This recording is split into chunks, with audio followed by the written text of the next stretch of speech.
to welcome you to Fairfield Central High School for the production of The Legend of Sleepy Hollow that we will produce in cooperation and under the direction of Mr. Buren Martin with the Bailey Players. The high school and middle school musical theater classes have combined in this effort, and we are so happy that you're here. We know you're going to be a fantastic audience. I think that we've had more fun with this show than we have any show we've done in years. So we hope that you enjoy it as well. The Legend of Sleepy Hollow.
Especially now at this witching time of year.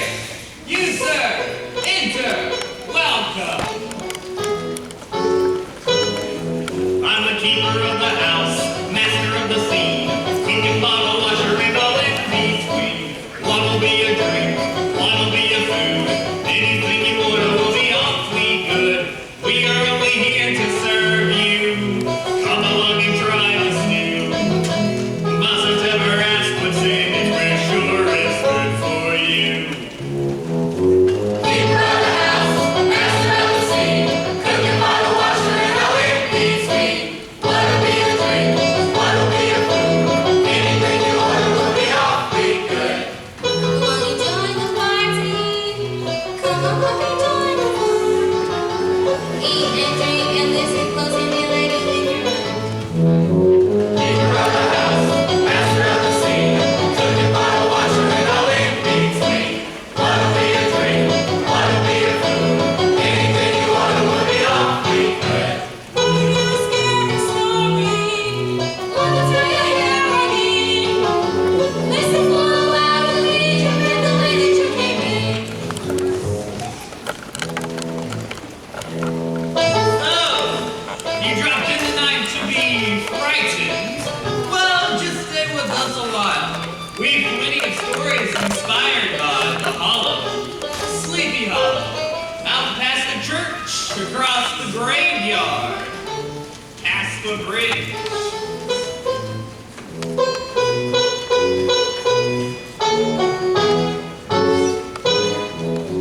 Keeper of the house, master of the scene, cook and bottle washer and all in between.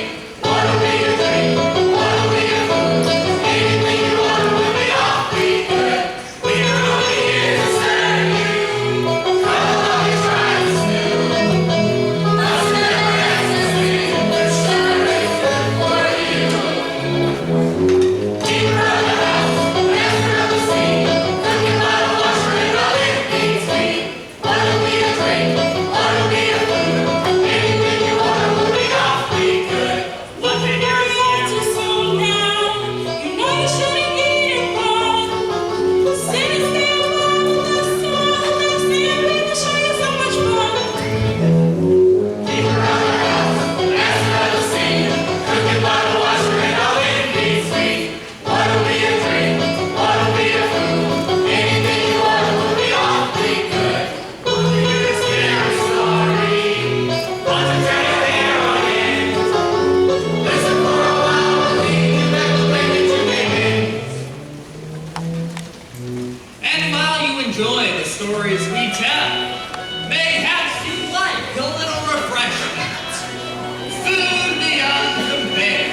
of a horse, liver of a cat, filling up the sausages with this and that.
There's surely strife. To the wife. Just say it. Strife, wife. Most of my clients here are locals. They know the stories. Our little stories usually center around a plot of ground not too far from Terrytown. Just down the road a piece. Sleepy Hollow. Shall we tell them of the place? The intoxicating atmosphere of the valley, the church, the graveyard, the hanging tree. In the dark of the night when spirits wander, the woman in white calling for her bow. Old Growler who didn't believe in ghosts until the Hessian came galloping after him. The headless horseman of Sleepy Hollow. In Sleepy Hollow, you need to have a little moonlight. In Sleepy Hollow, you need to feel a little chill. You have to see the world in shades of gray. You have to put some scary in your day. That's the way. Sleepy Hollow. You need to have a little chill. Sleepy Hollow. You need to feel a little chill. It's not like the world outside.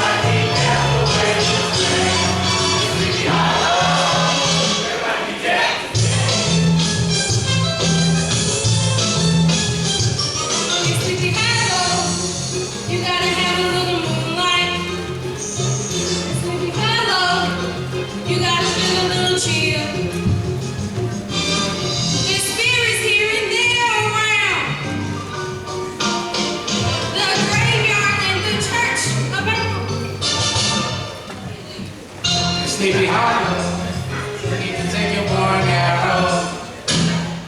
In Sleepy Hollow, you better have enough to load. Just pour a potion across yourself and pray things will work out. In Sleepy Hollow, you better hope things don't go south. So keep your sunshine, your bright smile, all your hopes in the rest of the while. Sleepy Hollow.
The Headless Horseman. Well, it happened during the war, the revolution, and how to give us his hand. Cannonball.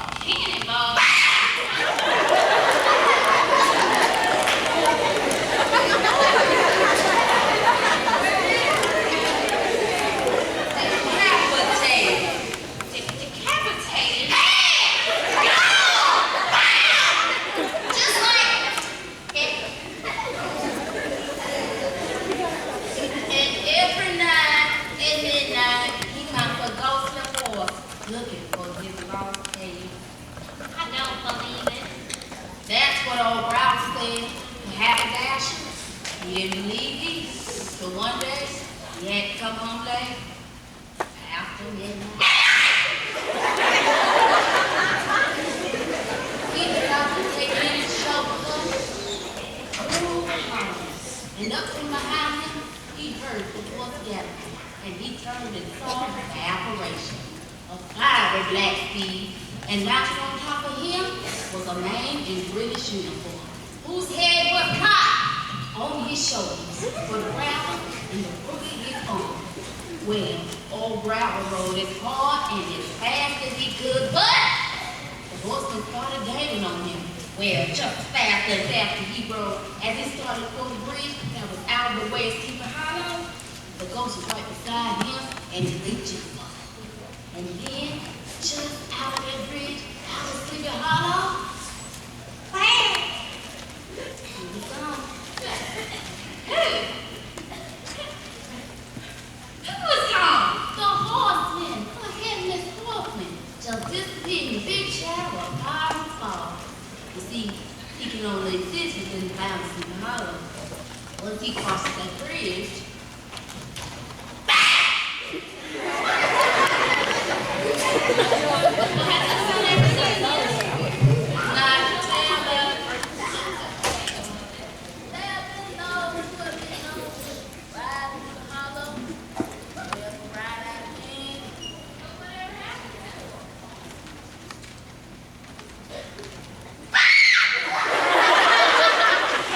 Now, some would claim that the legend of Sleepy Hollow was just that. A legend invented by little old ladies to reduce the boredom enhanced by long hours of knitting. And so thought many of us at the tavern until the arrival of a new school teacher. Hello there, young man. You're new here. Why, hello, sir. Yes, sir, I am. And I seek lodging for the night. Only for the night.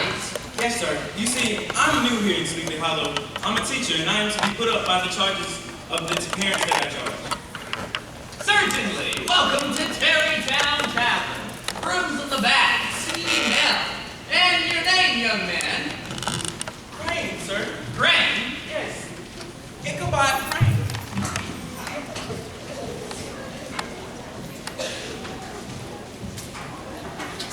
And the old saying, spare the rod and spoil the child. That old saying was not lost on this new school teacher who had come to teach in the school at Sleepy Hollow. Ichabod Crane never spared the rod. In Ichabod Crane's classroom, there was no such thing as time out. Today, you were supposed to have practiced the nines. Every. Sir. 9 times 5. Edgar. 9 times 7. Wrong. Beatrice. Wrong. Carl. 65. Wrong.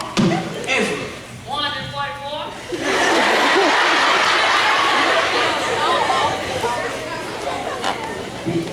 Can anyone explain to me the mathematical theory pi r squared? My pi say pi is not square. Pi is round. More big square. Tell me, son, do you find it funny that you were born into ignorance? Will in all likelihood lead an ignorant life and just as well die just as ignorant as you were born? Now, Mr. Crane, I do that as a little apart. You see, Math is hard to me. I know it's so, and I don't see why I have to know. Science spreading not around. Math is hard to me. I don't care if it's high, is round, or square, you see. You see, I just don't care. Well, I can see you think it's funny, but listen to me, sonny, tell me what it means to you. Waste your time and daydream, take me to the extreme, tell me what it means to you. Pick your books up, better study, boy, that's the way to go. That's the way to go. Pick your books up, better study, boy, that's the way to go. That's the way to go.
And so Ichabod Crane took up residence in Tarrytown near the infamous Sleepy Hollow.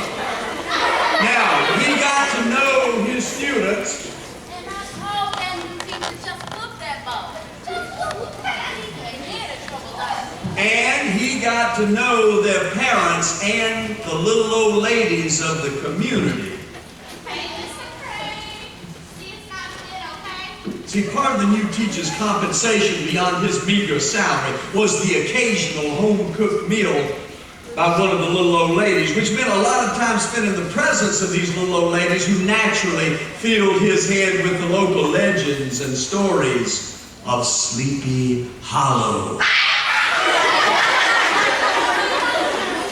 Now, there were actually many legends related to the valley known as Sleepy Hollow. The cross of the three sisters, the hanging of Colonel Bowers, the lady in white. Ah, yes, the lady in white. Forever standing in the graveyard of the abandoned church, waiting for her true love. It's an old story. The legend goes she was to meet him just after midnight. The mysterious stranger who had come to town and had stolen her heart. All night she waited. The next day, they found her still waiting, frozen in the snow. And sometimes you'll catch a glimpse of her still if you pass close to the graveyard just after midnight.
Now this is the Van Tassel family. Many terrifying tales. You, Mr. Crane. Oh, too loud, dear. And in truth, Ichabod Crane became a little apprehensive. Nonsense. Mr. Crane, don't forget to come to our farm for dinner tomorrow. Yes, Ichabod could have passed a pleasant life here. Small salary, a place to live, and plenty of free food, if his path had not been crossed by a being that caused more perplexity to mortal man than ghosts, goblins, and the whole race of witches put together. And that terrible thing, that apparition was a girl. Katrina! Come, dear, let's go. Are you just going to leave my daughter? I have chickens and geese and a garden to look after. Girls can take care of themselves. Ichabod was smitten.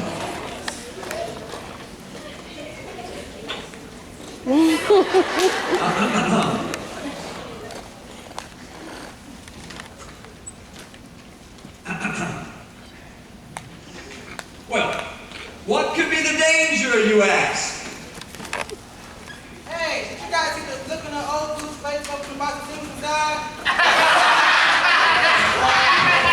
The terror of Tarrytown and Susan Katrina and his followers, known all around as the Sleepy Hollow Boys. Now teach them the best of you.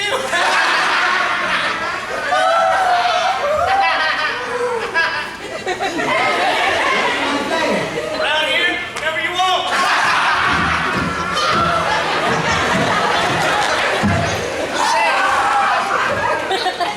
Say, bro, wasn't that new school teacher standing with Katrina earlier? Hey, bro, she was, wasn't it? Hey, bro, I thought she was your girl.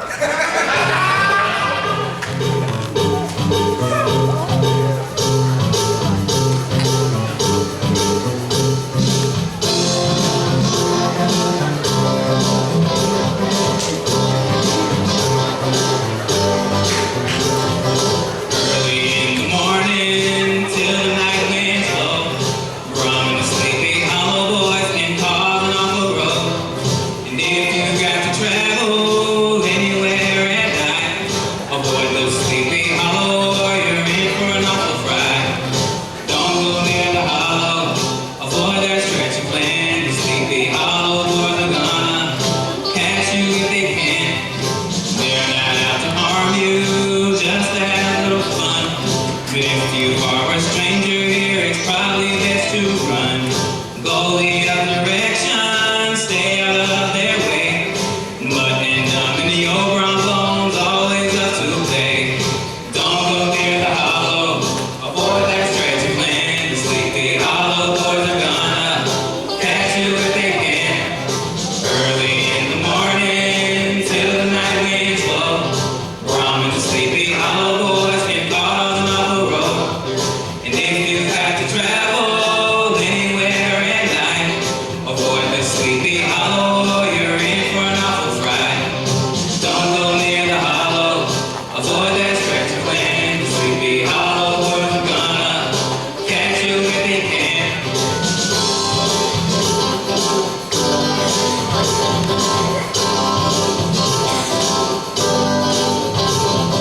Early in the morning till the night winds blow, Brahmin the Sleepy Hollow boys can cause an awful road.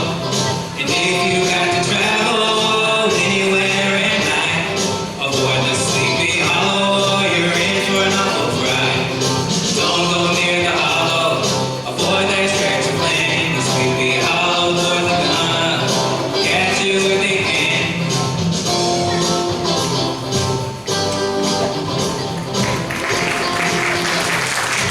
Hey, Brown, you coming?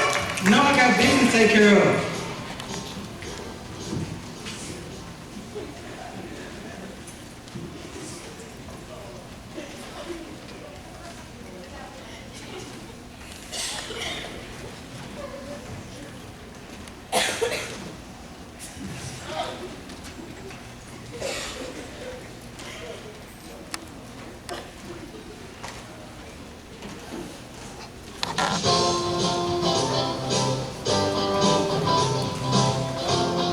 is late fall, harvest time.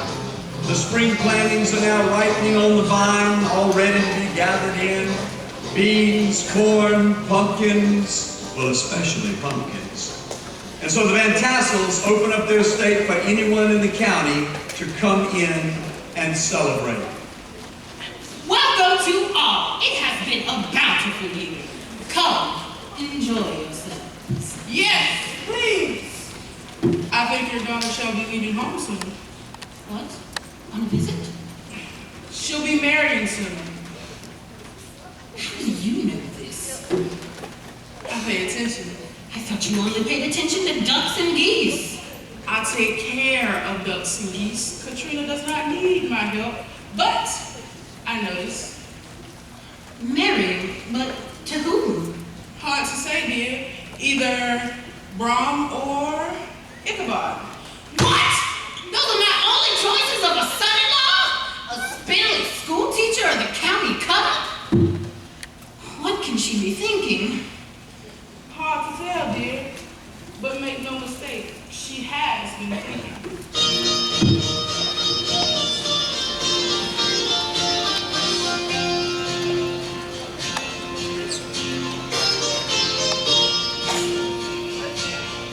I have a dream, a song to sing, to help me cope with anything.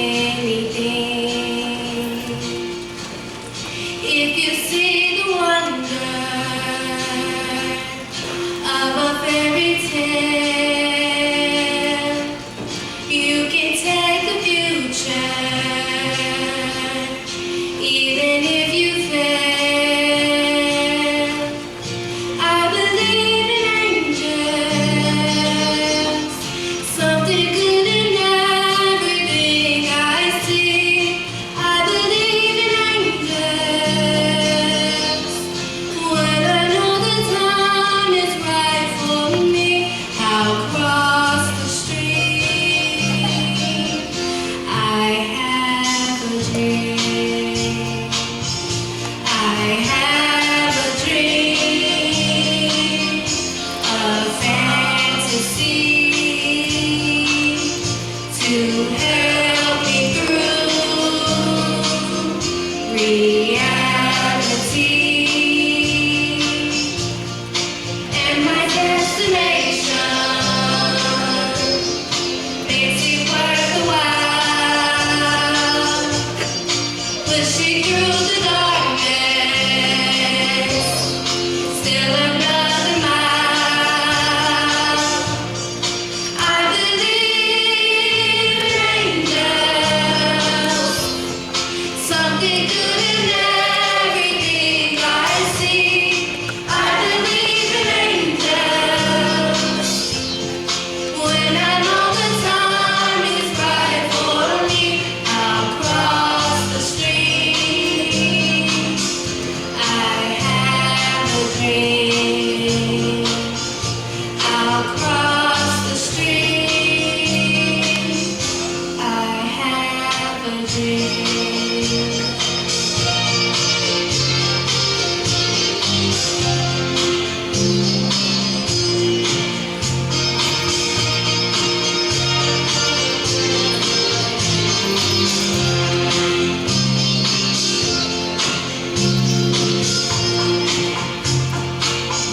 I have a dream.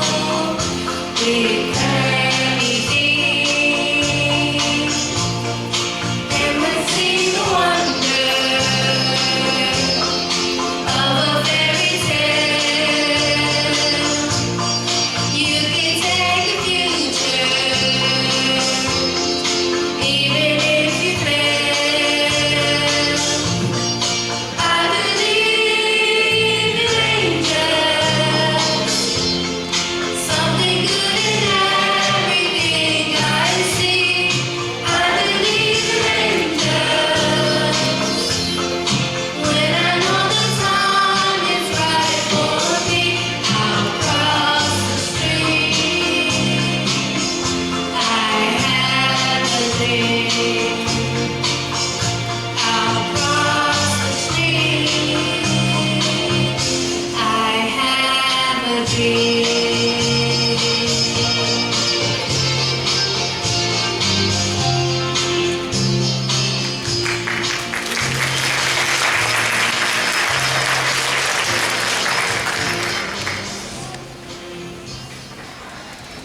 Ichabod Crane had called on Katrina Van Tassel for a full year. Braun had stopped calling on her altogether. He held back and watched as though not interested, but of course he was. But when Ichabod Crane left the Van Tassel Manor that evening after a very brief conversation with Katrina, he was quite desolate and chapfallen. Oh, these women. These women. Could that girl have been playing off any of her coquettish tricks? Was her encouragement of the poor teacher all a mere sham to secure the conquest of his rival? Heaven only knows, not I.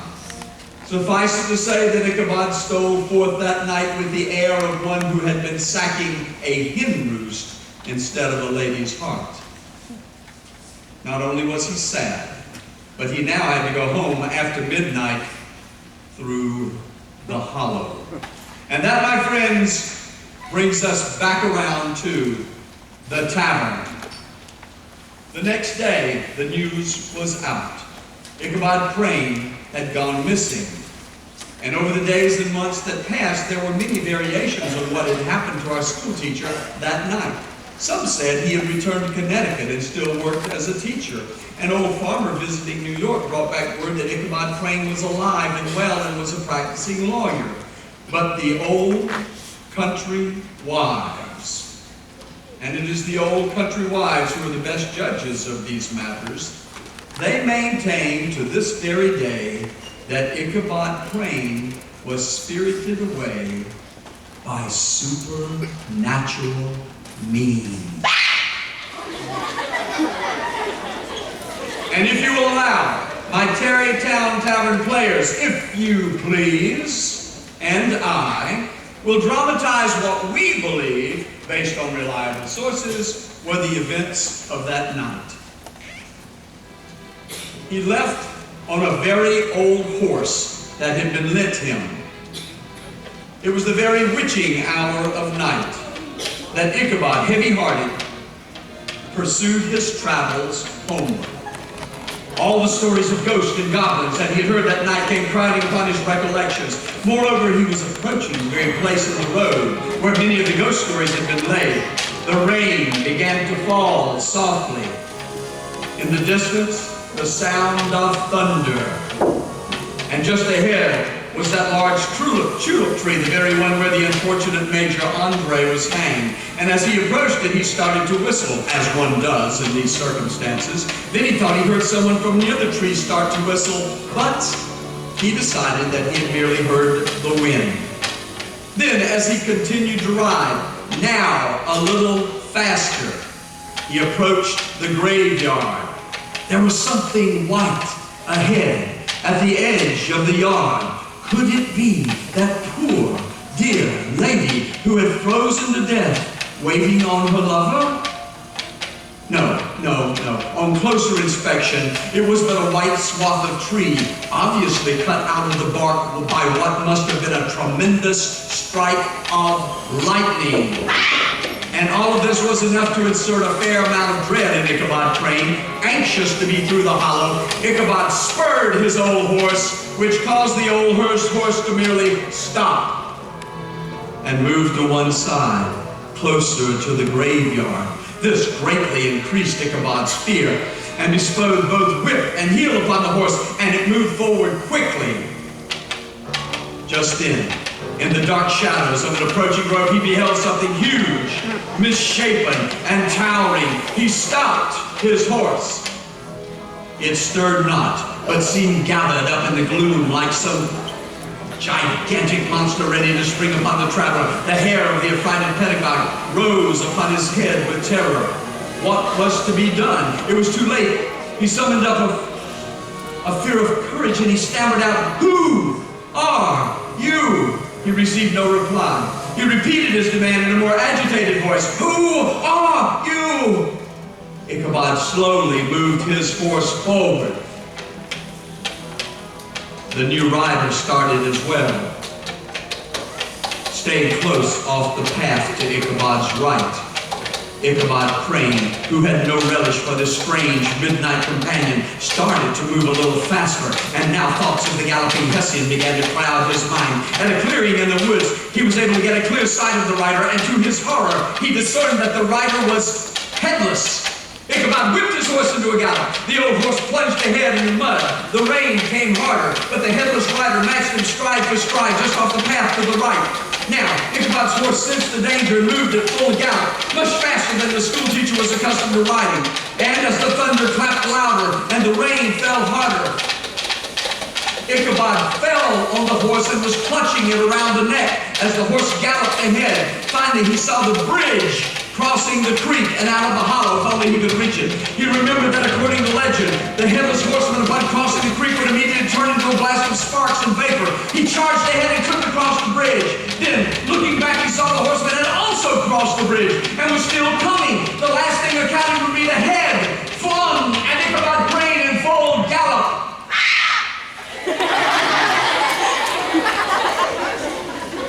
The horse was found the next day.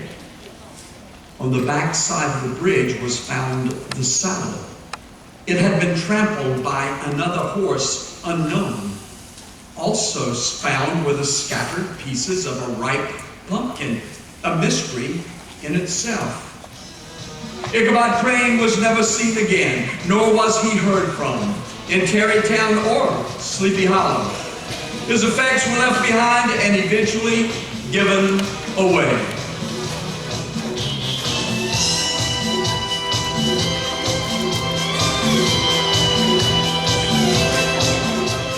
Spirits everywhere, a sense of haunting anger hanging in the air. Getting out of spark, cause Sleepy Hollow while I'm going in the dark. And here it goes again, we know the start, we know the end. Spirits will be seen, and what can be for he has not been here before. At this midnight scene, all alone, he went riding after midnight in the hollow. Take your chances, no regrets. All alone, it was your decision. Now what do you do? And so you spur your horse on through. All alone.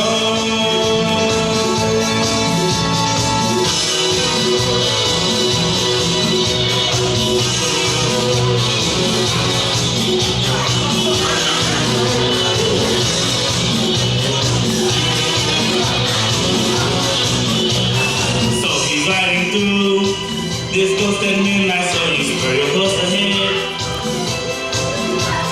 Got to get across, for if you cross the bridge, you'll know that you'll be safe. Things begin to fail, he's losing consciousness, he cannot last for long. He's got cold on, still the saddle's gone, he's falling now. It's a tragic scene. The headless horse, he follows still up the hill. It matters not the bridge. All alone, he went riding after midnight in the hollow. Take your chances, no regrets. All alone, it was your decision. Now what do you do? And so you spur your horse on through.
of superstitious awe. The schoolhouse being deserted soon fell to decay and was reported haunted by the ghost of the unfortunate schoolteacher. And if perchance you go walking by there late at night, it is said you may hear the melancholy chanting of psalms among the tranquil solitude of that place. Another legend still of Sleepy Hollow.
Great work.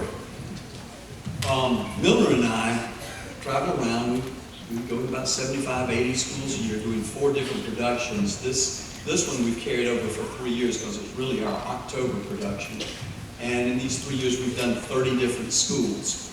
And you could go to all 29 of the other ones and see all those shows. And once you saw this one, you'd say, I only needed to see this one. This is the only show I needed out of those 30 schools. This is the only one, because this was. And what a great way for us to end up, right, Milton? We ended up with the best show out of the 30 over 3 years. Thank you, guys. Milton and I will not mind watching all these costumes tonight at home. Thank you so much.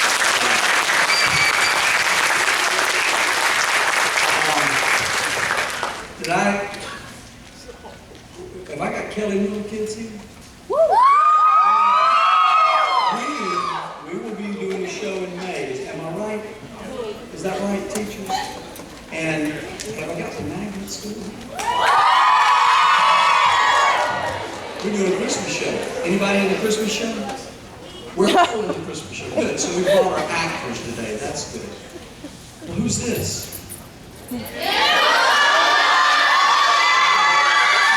That's the middle school.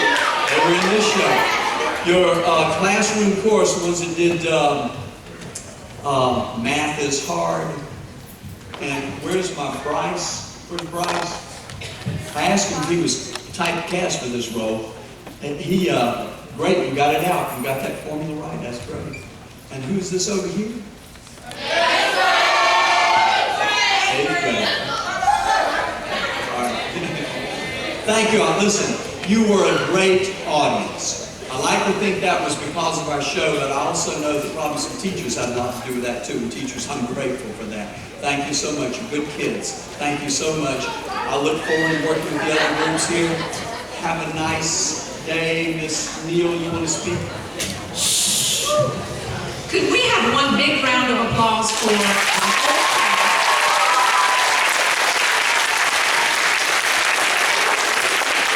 And could I ask Miss Alicia Graham, would you please stand? Miss Graham is sitting right over here.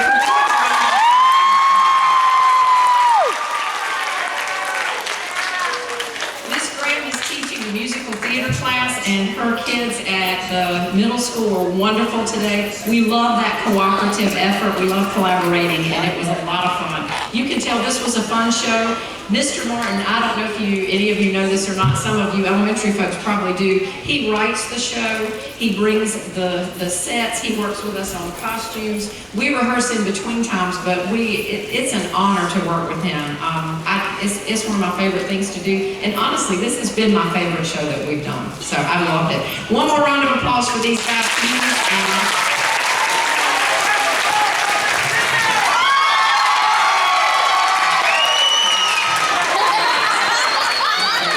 And last but not least, could you all clap for the audience? They were great.